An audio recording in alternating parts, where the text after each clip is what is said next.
이런 가운데 통합당은 윤미향 당선인과 관련한 의혹 진상 규명을 위한 TF를 구성을 했습니다. 오늘 첫 회의가 열렸는데 현재 아시겠지만 미래통합당은 윤 당선인에 대한 국정조사를 이제 요구하고 있습니다. 물론 이 국정조사 계획대로 이루어질 가능성은 매우 낮다는 그런 분석이 많은데 통합당 이 사안을 갖고 좀 강공 모드로 나갈 것 같은 모양새입니다. 어떻게 보십니까? 예, 뭐 여러 가지를 노리고 있는 것 같은데 그런데 그 발상 자체는 굉장히 낡았다라고 말씀드릴 수밖에 없어요. 지금 특히나 주도하시는 분이 곽상도 의원이시죠. 예.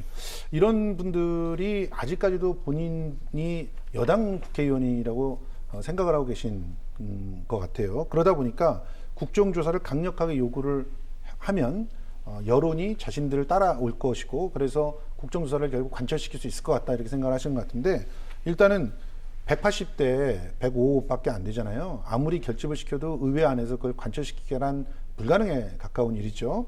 그런 상태에서 그럼 국민들이 이런 부분들에 대해서 동조를 해줄 것인가? 실제로는 지금 현재 그 민주당이 이 파동이 있은 다음에 지난주보다 대략 한 2% 포인트가 지지도가 떨어졌습니다. 네.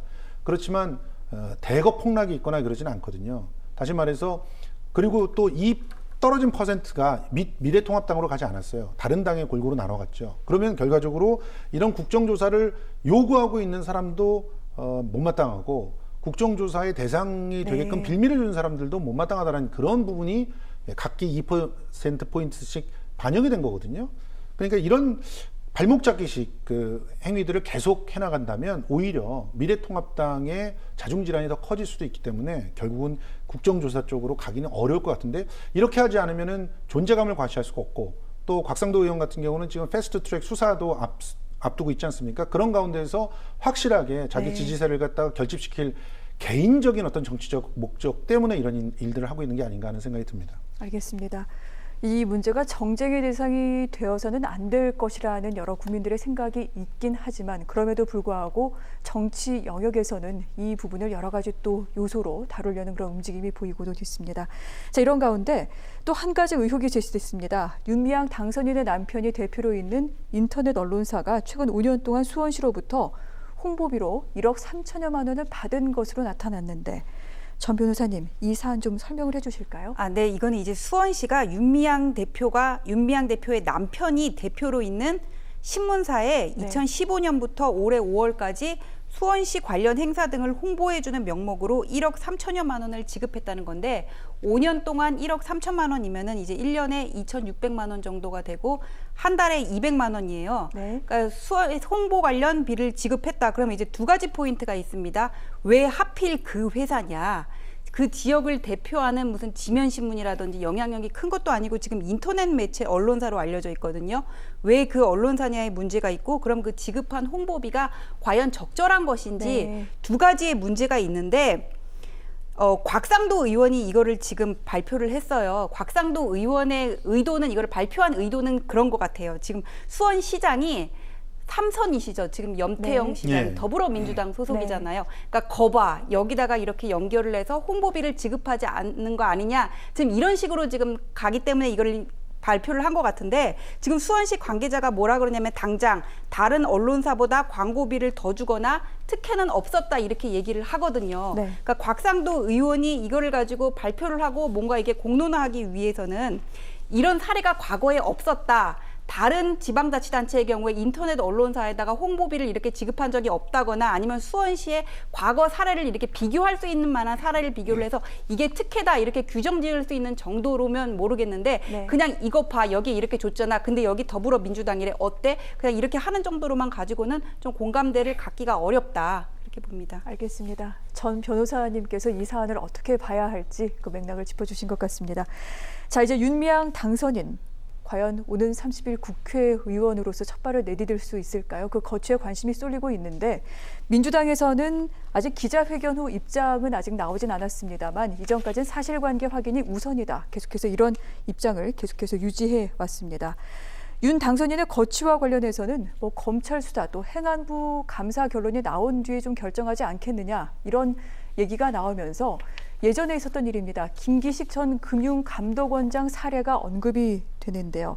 어떻습니까? 변호사님 보시기엔 가능성 있을까요? 그러니까 김기식 전 금융감독위원장 같은 경우에는 스스로 사의를 표명했는데 네. 선관위에서 일부 정치인들한테 준 후원금이 정치자금법 위반이다. 5천만 원이었을 거예요. 그때 아마 선거법 위반, 정치자금법 위반이다 판단을 했고 또 피감기관 비용으로 해외 출장을 간 내역이 나왔어요. 그래서 네. 사의를 표명을 한 건데 지금 윤미향 당선자 같은 경우에는 정의연의 뭐 어떤 운동 방향이 이게 맞냐, 어떤 이념적인 문제하고 그다음에 회계 부정이 아니냐 이런 의혹은 있지만은 네. 이게 정말 단순 실수인지 실수라고 보기 어려운 거 아니야, 사용한 거 아니야, 유용한 거 아니야 이런 의심은 있지만은 확실하게 드러난 게 지금 없거든요. 이런 게 드러났으면은 모르겠는데 이제 이게 검찰 수사로 가가지고는 무죄 추정 원칙이 있기 때문에 확정될 때까지 뭐 1년이건 2년이건 지금 걸릴 수 있는 사안이란 네. 말이에요. 그래서 그때처럼 김기식 금감원장도 사의를 했으니까 윤미향 대표도 사퇴를 할 거 아니냐, 그냥 그때 사례를 비교를 해서 지금 그렇게 말하기에는 본인이 사퇴를 스스로 결심하지 않는 한은 좀 무리가 있다 보입니다. 그렇군요.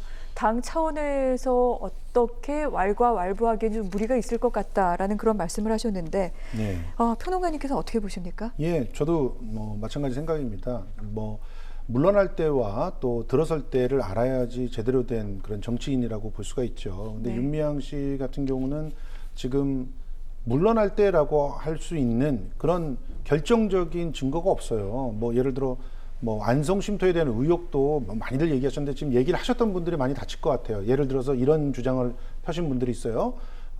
그 현대중공업에서 안성 쉼터를 사라고 준 돈이 입금돼서 그 돈을 가지고 당신네 수원에 아파트 산 거 아니냐.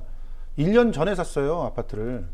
그거 사실관계 확인도 안 하고 막 써냈고, 그리고 그런 의혹도 국회의원 신분으로 막 증폭을 하신 분들이 있거든요. 그걸 책임지셔야죠. 그런 얘기들을 함부로 네. 하시면 안 된다고 봅니다.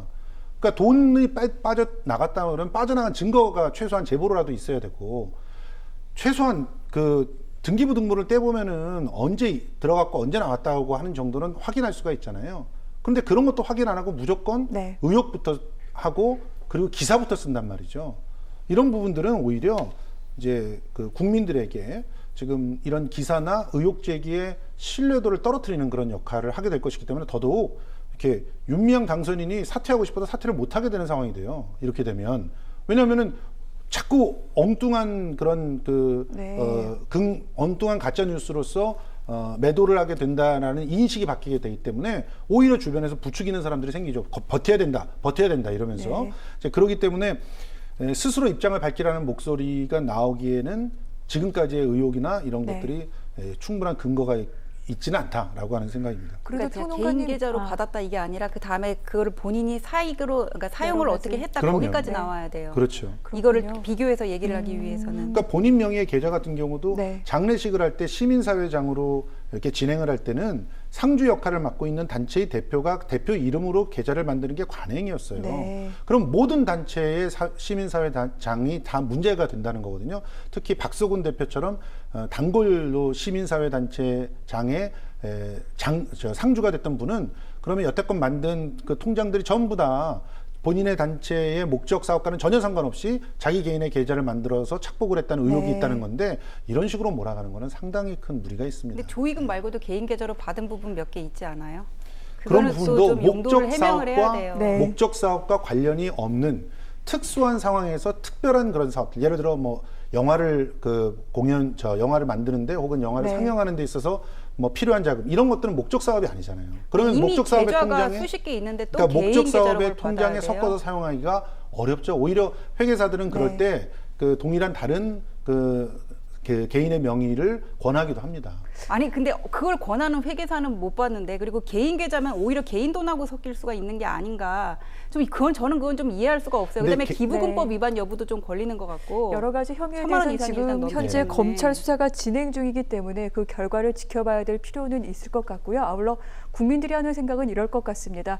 일단 30일 국회의원으로서 첫 발을 내딛기 전에 어떤 식으로든 윤미향 당선인이 좀 명확하게 해명, 소명을 좀 해줬으면 좋겠다라는 그런 의견들은 좀 적지 않은 것 같긴 한데요. 한 지금 말씀만, 더 말씀대로 드리면, 좀 쉽지 않은 부분이 많다라는 예. 것이죠. 일단 검찰 조사 들어가서 모든 게 압수수색 네. 됐어요. 그러니까 본인의 기억에 의해서 해명을 하다가 또 말 바꾸기 논란을 갖게 되면 오히려 어떻게 더 합니까? 어려운 입장이 될 그러니까 수 있다. 이 상황에 네. 검찰의 압수수색도 상당히 그 이례적인 것이었는데 열흘 만에 지금 압수수색 들어갔잖아요. 지금 동일한 이거보다 훨씬 더 큰 채널 A의 이모 기자의 그 검언 유착건에 대해서는 압수수색 들어간 시점도 상당히 늦었고요. 그리고 압수수색에서도 네. 결국 수색도 안 하고 나왔죠. 이제 그런 거에 비하면 정말 굉장히 그 서로 하는 그런 대응이 다르다라고 하는 것을 국민들이 알 수밖에 없는 상황입니다. 네. 저는 압수수색 시점은 별로 문제 안 된다고 봐요. 왜냐면은 네. 이게 지금 국회의원 당선자 신분이 되면은 그 다음에 또 소환 조사하기가 어려운 문제가 있고 그래서 증거 검찰이 인멸의 적당하게- 가능성이라는 것도 네. 있고 또 외부 감사라는 것도 개인적으로 유용한 것까지 이렇게 다 드러나는 거는 아닌데 지금 이 문제가 이렇게 커지고 있는데 그럼 이걸 언제까지 기다려줘야 돼요? 일단 공은 검찰한테 넘어간 상태입니다. 수사 결과 지켜보도록 하겠고요. 저희가 갈 길이 멀어서 다음 이야기 좀 진행해 보도록 하겠습니다.